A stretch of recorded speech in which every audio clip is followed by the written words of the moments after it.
বন্ধুরা, একটা ছোট্ট ব্লগ নিয়ে চলে এলাম। দোলের দিন দেখো, আমি মা বাবা মিলে আমরা গেছিলাম তোমার গাঙ্গুলি বাগানের মাছের দোকানে বা বাজার, যাই বলতে পারো। এটা একটা বড়ই বাজার, গাঙ্গুলি বাগানের বাজারটা। তো দেখো, এখানে অনেক রকমের মাছ দেখতে পেলাম। ভেটকি মাছ দেখতে পেলাম, তারপরে রুই মাছ, কাতলা মাছ, তারপরে এখানে পমফ্রেট মাছও আছে, তারপরে বড় বড় ট্যাংরা মাছও ছিল, তারপর বাচা মাছ ছিল। বন্ধুরা দেখো, এখন ওই দাদাটা কি সুন্দর ভেটকি মাছ কেটে দিচ্ছে, আর এটা কাটছিল রুই মাছ, একটা টুকরো পড়েছিল। তো যারাই আসছে তাদের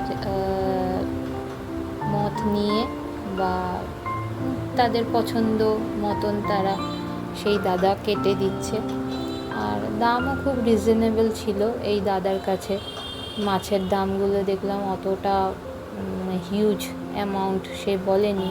আমরা নিয়েছিলাম চিংড়ি মাছ দেখতে পাচ্ছ, এখানে পমফ্রেট মাছ দেখতে পাচ্ছ, এখানে দেখো বাচা মাছ আছে, তারপরে বড় বড় ট্যাংরা মাছ দেখো, ওই দিকটা ট্যাংরা মাছ ছিল, ইলিশ মাছ দেখতে পাচ্ছ, ভেটকি মাছ, আর এখানে অনেক রকমের মাছ আছে। বন্ধুরা, মাছ তো আমার ভীষণই প্রিয়, খেতে খুবই ভালো লাগে।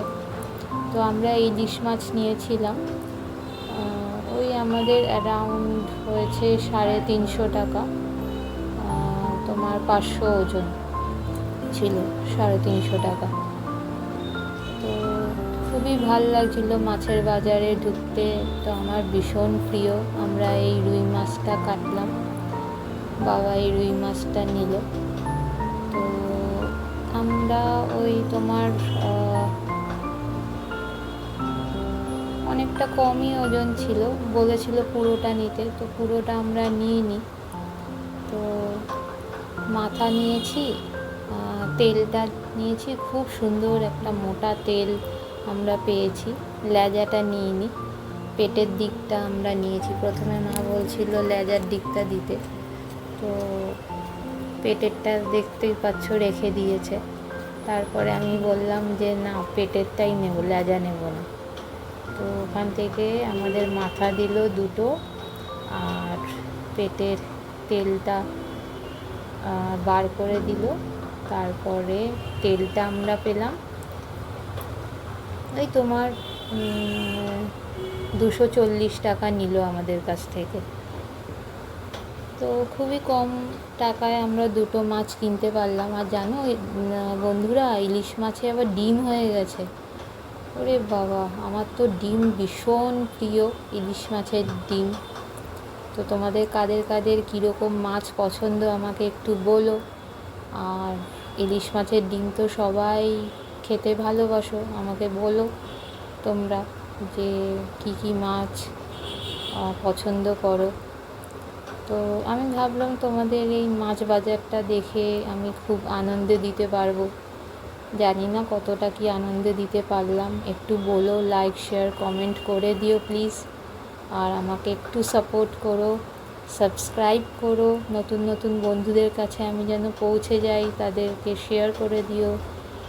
আর দারুণ আর কি দেখতে পছন্দ করো একটু কমেন্টস করে জানিও, হিউজ কমেন্ট করো, যাতে আমিও একটু শিখে যাই যে আরও কী কী ব্লগ বানালে তোমাদের সুবিধা হয়, আর কি কি ইম্পর্টেন্ট জিনিস নিয়ে আসতে পারবো তোমাদের কাছে। তো এটা একটু হেল্প করে দিও যে আর কি কি জিনিস তোমাদের কাছে আনন্দ দেবে, তাহলে সেই জিনিসগুলো নিয়েই আমি ব্লগ তৈরি করব। তো যাই হোক বন্ধুরা, তোমাদের কেমন দোল কাটলো বলো। আমার তো খুব ভালো কেটেছে। রাম ঠাকুরের আশ্রমে গেছিলাম, রাম ঠাকুরের আশ্রম হয়ে বাপের বাড়ি এসেছি। আর সব মেয়েদেরই তো বাপের বাড়ি ভীষণ প্রিয়, ওটা সব মেয়েদেরই। দেখতে পাচ্ছ কি সুন্দর যে তেলটা বার করলো, দেখো শুধু, তোমরা দেখতে থাকো। তো আমার তো খুব ভাল লেগেছে সেই দিনটা, খুব ভালোই আমার কেটেছে। দোল দোলের দিন বাপের বাড়িতে গেলাম। মা হাঁসের ডিমের ঝাল আলু দিয়ে করেছিল, আর করেছিল পোলাও। তো দারুণ হয়েছিল রান্নাটা, জমে গেছিলো সেদিনের। তো সেটাও আমি শেয়ার করব তোমাদের সঙ্গে। তো কীরকম লাগলো বন্ধুরা একটু বলো, আর কি ব্লগ দেখতে চাও। ঠিক আছে, টাটা। নতুন ব্লগ নিয়ে চলে আসবো।